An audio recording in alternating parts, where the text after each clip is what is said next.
natural, be natural. Hi. Hey everyone, Tyler King with NuReview, going through, reviewing my favorite post-punk, gothy, new wavy, synth poppy albums. Got a real treat for you today. This is going to be the third in my series of reviewing Gary Numan's discography, so for those of you keeping track, you know I've already done the Two Boy Army debut and the Replicas album. Today I'm going to be doing the first record released under his own name. That's right, I'm talking about The Pleasure Principle. Oh yes. Oh yes.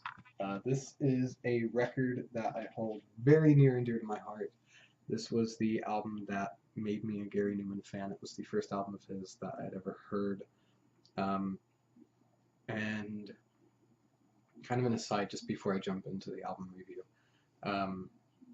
The very first time that I listened to this album is one of the few listening experiences that I can vividly remember. I would put listening to The Pleasure Principle up with listening to something like Low by David Bowie for the first time. It's something that completely made me change how I thought music could be, what I thought it was, and where I thought it could go. And so that being said, let's talk about the background of the album a little bit.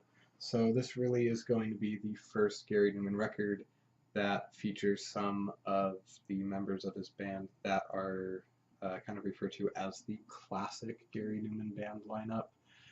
Following Replicas, Jess Lydiard, the drummer of Two Boy Army, leaves the band. He's replaced by Cedric Sharpley on drums. Cedric Sharpley is going to be working with Gary Numan on and off for about the next 10 years of Gary Numan's career. Paul Gardner, the bassist of Two Boy Army, remains Gary Numan's bassist for this record and the follow-up Telecon, and his bass work on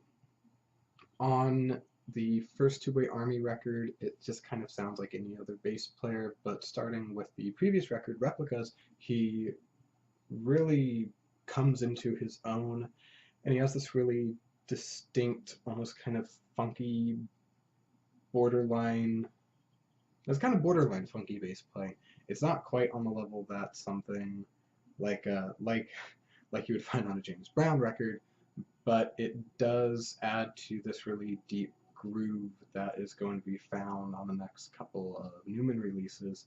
And then finally we have Cedric Sharpley, who joins the band. He is going to be playing keyboards, and he's also going to introduce a new instrument into Gary Numan's sonic palette. This one is going to be the electric viola. Hey everyone, I realized editing the video, I meant Chris Payne, not Cedric Sharpley. I apologize. And this is an instrument that is going to be featured heavily on this album, as well as the follow-up Telecon. So getting into the album, one of the things that is apparent right off the bat is that while on Replicas the guitar was used as a secondary or almost like rhythmic instrument with very few leads, there is literally no guitar on The Pleasure Principle. The instruments on this album are going to be keyboard, synthesizers, electric bass, drums, and electric viola with a little bit of violin here and there.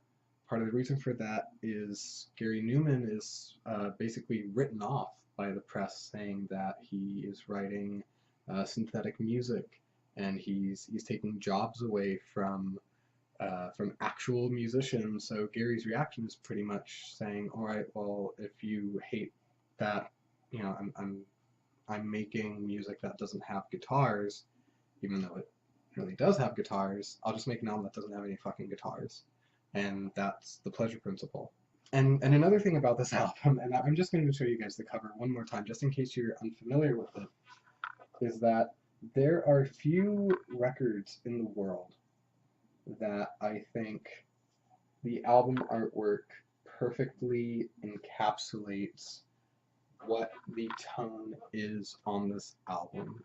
On the cover, Gary Numan sitting there at a table in a suit with a red triangle on the table, and he's just looking at it very plaintively, and that's kind of the feel that you get throughout this album, just this very cold gray that resonates throughout the entire album length. The other thing just I have to say, just as an aside, before I start getting into the actual tracks, the very first time that I saw Gary Numan, he was doing a retro tour for this album. This was at the Fillmore in 2010. I'd seen him the year before. He joined Nine Inch Nails on stage to play a couple of songs, Metal and Cars, both songs found on this record. But my first really, truly full live experience with Gary Numan was him doing this, it was like a 30th anniversary tour for this record. But anyways, getting into the track list, diving right in. First song on the album is Air Lane. Air Lane is an instrumental song. The thing that sets Air Lane apart from either the instrumentals found on Replicas, which were When the Machines Rock and I Nearly Married a Human, is that Air Lane feels a little bit more mechanical. I mean, very obviously humans are playing this instrument, but it's a little bit more cool, and it's a little bit more calculated in the way that they actually perform it. It opens with this really cool keyboard line with this hi-hat groove underneath it by Cedric Sharpley. You really do get a feel for his drumming being a little bit more different than Jess Lydiard's.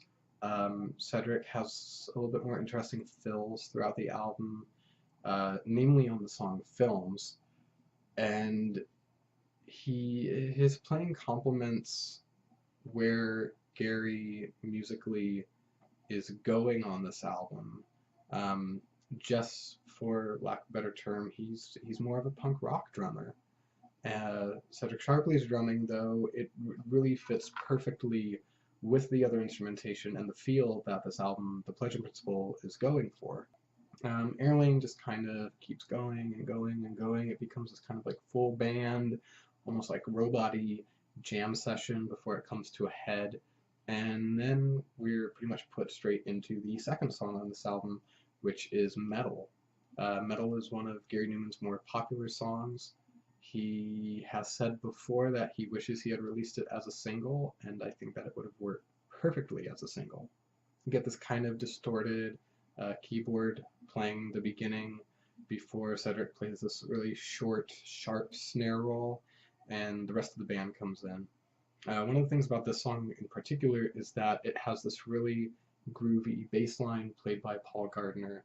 And I know I mentioned before like how good of a player he is, but he really does bring a lot of talent that is going to enhance songs like Metal, like Films, even Cars. Lyrically, the song reminds me of The Life Machine off of the first Two-Way Army record. The Life Machine was about this person who's being kept alive by these machines, while on Metal, it's more about this robot that wants to become a person. The song opens up with the lines, "We're in the building where they make us grow, and I'm frightened by the liquid engineers like you. Plug me in, turn me on, everything is moving now." I will say though, the difference between this song and Life Machine is this song is so fucking good to the point where I would argue the fact that this is Gary Numan's best song in his entire discography, and I will argue that until my face is as blue as my hair. And one of the things about this song lyrically that is going to pop up on almost every other song on this album is that the lyrics, on this song in particular, they're written from the point of view of a robot, but throughout the whole album, each song lyrically is written from the point of view of an outsider looking in. The Pleasure Principle is the second part of Gary Numan's Machine trilogy that started with the previous album Replicas and is going to be finished with his next album Telecon. And the lyrics to Metal really do back up that this does deservedly belong in that trilogy. Also musically, I think this is the most robotic sounding record of the three. The third song is Complex. Musically, this is the most human sounding song on the album. It was released as the second single after Cars.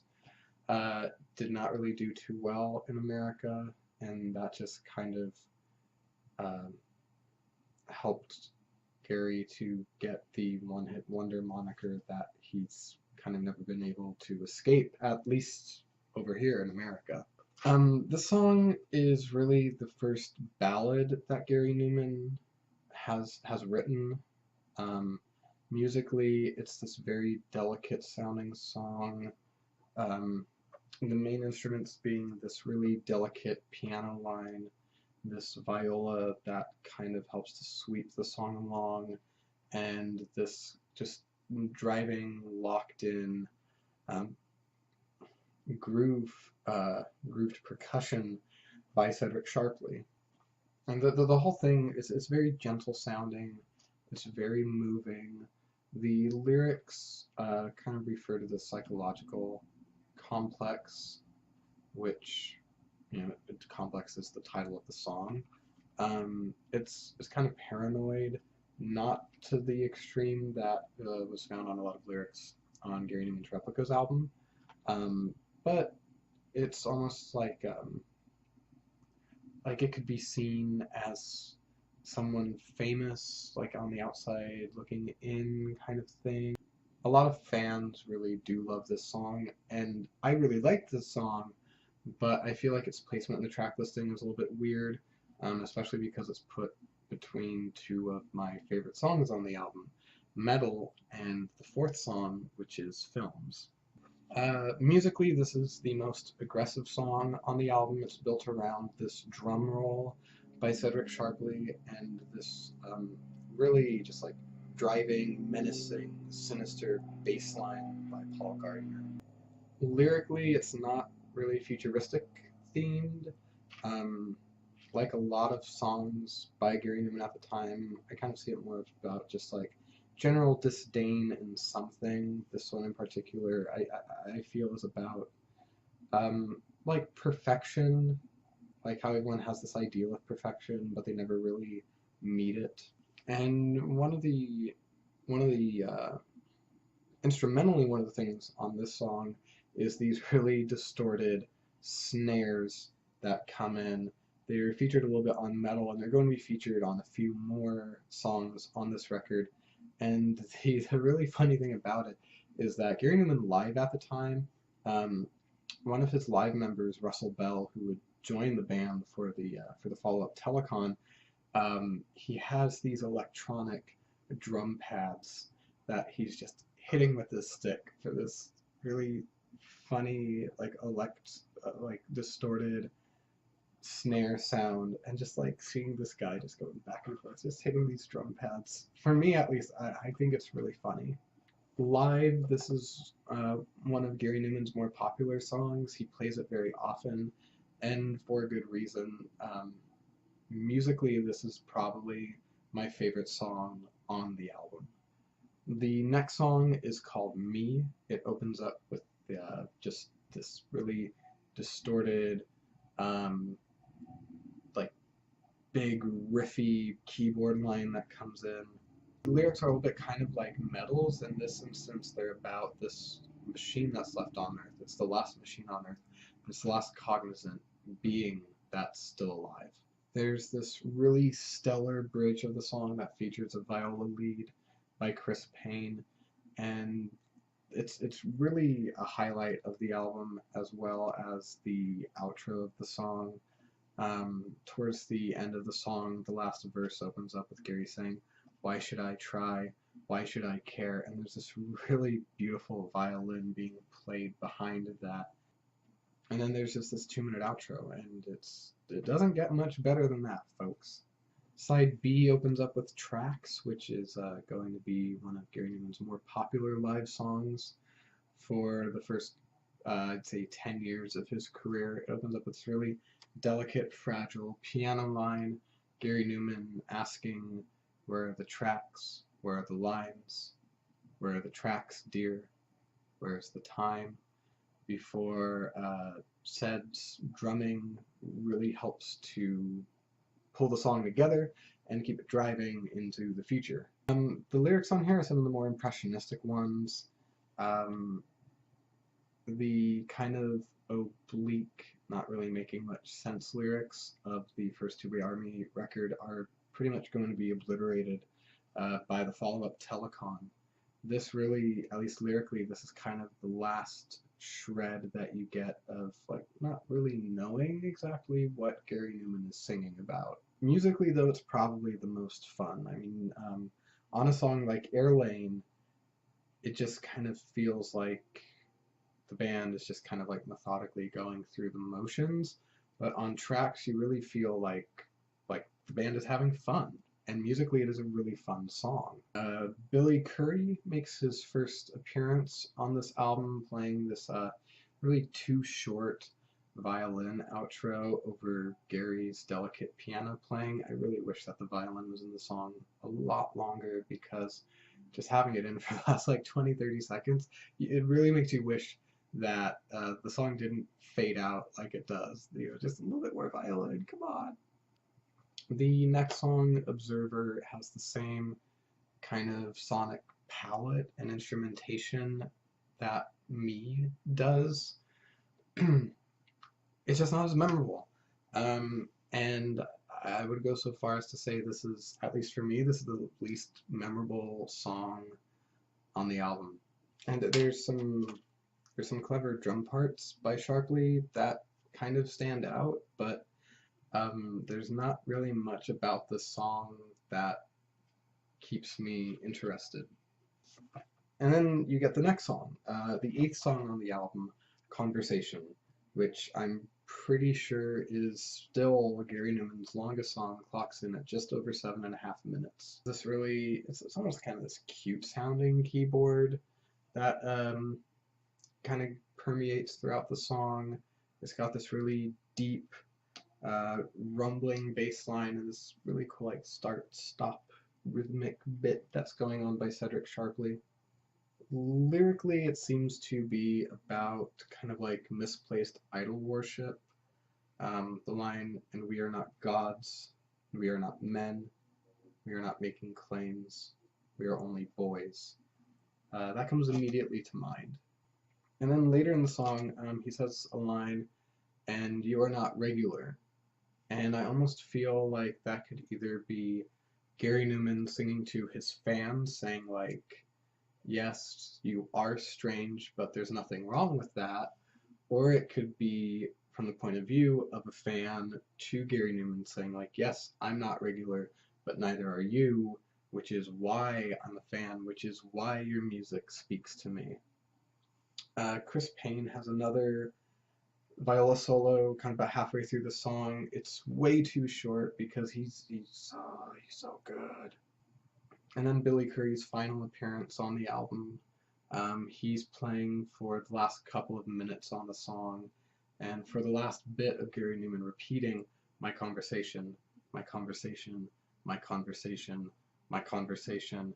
The viola and the violin are really kind of dueling each other to get the listener's attention, and like all the instrumentation is just kind of building up around him saying "my conversation" and repeating it over and over and over again. It's this really dramatic build up to the ending of this song. And then we got song 9, Cars. Cars is, to this date, it's Gary Numan's biggest song, for better or worse, and I don't know what I can say about the song that hasn't been said before. I know that a lot of fans are tired of it, a lot of fans do not care for it, a lot of fans deride it, but I mean, damn, is it a good song. It's one of the few songs Gary Numan built around a bass line. It's not the most complex song, there's really only 3 parts to it, and something that Gary has said in interviews is that there's really only a couple of verses in the song. All of his vocals are done within the first minute and a half. The last 2.5 minutes of the song is this outro. Luckily, though, it's not a boring last 2.5 minutes. Cedric Sharpley and Paul Gardner lock into this groove. Cedric does some iconic drum fills in it. And Gary and Chris are playing, one of the most iconic keyboard lines of all time. If you encounter somebody and you tell them that you like Gary Numan and they say, "Who's Gary Numan?" all you have to do is go, "Da-na-na-na, da-na, da-na-na-na, da-na." I mean, the song is a classic for a reason. And then the final song on the album, Engineers, song 10, it has this really militaristic feel to it. Opens with Cedric Sharpley doing this snare roll, and he's just kind of locked into the snare groove. It just keeps repeating itself over and over and over again.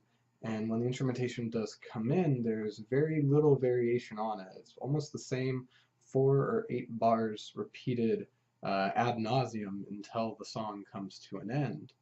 More lyrics about machinery. This one in particular, it kind of almost makes me think of these workers, the subterranean workers who are basically keeping the city above them running, this like beautiful metropolis, and they're just working in the seedy underground, making sure that it stays working and running. And the song keeps chugging and chugging and chugging along until the snares are all that's left, and then you kind of get the sound of this like kind of like takeoff sound effect, and then that's it. That's the Pleasure Principle album.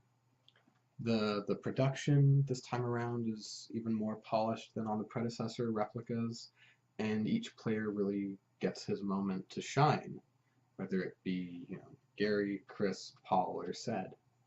I've heard the term desert island record before, and to me, I mean, if I was just going to pick one Gary Numan album that I think really perfectly encapsulates Gary Numan's musicality, his vocalization, his lyrical themes, that just pretty much sums up everything that Gary Numan is or was or will be, I'd pick the Pleasure Principle.